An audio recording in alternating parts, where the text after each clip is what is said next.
So these Dell computers are a little tricky to work on, but the first thing that I make sure to do is from the rear of the computer, pull the T-shaped latch to the open position. Now a lot of their computers at the time had this style of security, and I press a button on the front of the tower and the side of the case comes right off. Real simple and easy. So yeah, whenever I see old Dell computers, I am always happy because their boards are just great, they're real high quality, and their modular construction always makes things interesting and easy to work on, especially on servers.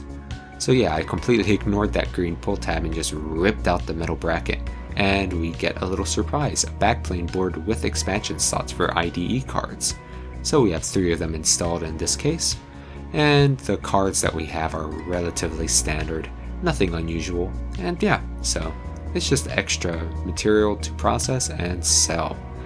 So after we remove all of those bolts securing the cards in place, we reveal we have a sound card with a game port integrated into it, pretty standard, as well as a modem there, and with a little bit of work here because yeah, they're real tight, they haven't been messed with in a long time. We use a little hand tool and rip out that 3rd card, which is a network interface card. Really standard to have with modems. And yeah, we have a backplane that is bare now, so we use some screws and remove them and get out that empty card. And yeah, so now we have 4 little gold fingered cards that we can work with later on. And yeah, we put those down to the side and begin removing a bunch of cabling and everything that's connecting all the drives to the motherboard and such, even some things that are no longer being used. So yeah, we lift up on a small little tab and the power supply piece comes right off to the side and we can begin removal. However, there's a bit of a problem because the power supply was just not wanting to come out. There was something holding it in place, so I had to figure that out off camera from what I remember, but eventually it gets removed after a little bit of work. So yeah, we disconnect the plug on it and remove some additional wiring just to clean things up. And eventually it comes straight out. Now we are going to remove the green shroud there and squeeze on both side tabs of our slot CPU and remove that one, which is our very first slot processor of this series, which is a Pentium 3. Now, I absolutely love them because they often come with their very own integrated heat spreader and fans on occasion. But something to keep in mind is that the Pentium 3 also came in the form of a traditional CPU, so if you see a Pentium 3 sticker, don't expect a slot CPU every time. But they did initially use this form factor, especially on servers and such. So yeah, we removed the green bracket there holding the CPU in place, which just had 4 weird brass screws holding it down.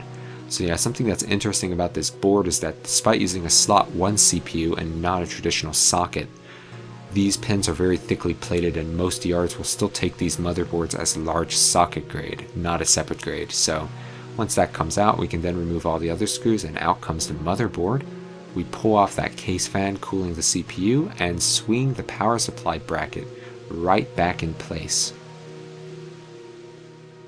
So moving the computer around, we then depress on some green tabs and lift off the front plastic cover and pull out the floppy drive from the front, which will require some more depressing of green tabs. So everything's kind of a tabbed system, which makes no screws being required to remove it, and it comes straight out the front, which is weird. Most of the floppy drives you have to pull out from the inside. But anyway, we remove some additional screws and get out a front power board with some buttons on it and some LEDs. And yeah, the wiring is still stuck in place, so we're going to need to wiggle those around a bit. But eventually it all comes out, and we now have a front panel sensor that detects when the panel is on or off, and just snip off those wiring, and yeah, we're pretty much done here. So yeah, it was a pretty good computer, so let's see what we got. We really didn't get many screws, which is really odd. And we also got a small low-grade board with just a little bit of wiring, as well as a bunch of ribbon cables, some for things that have already been removed. We also recovered a floppy drive, as well as a power supply. We also got a case fan for the CPU.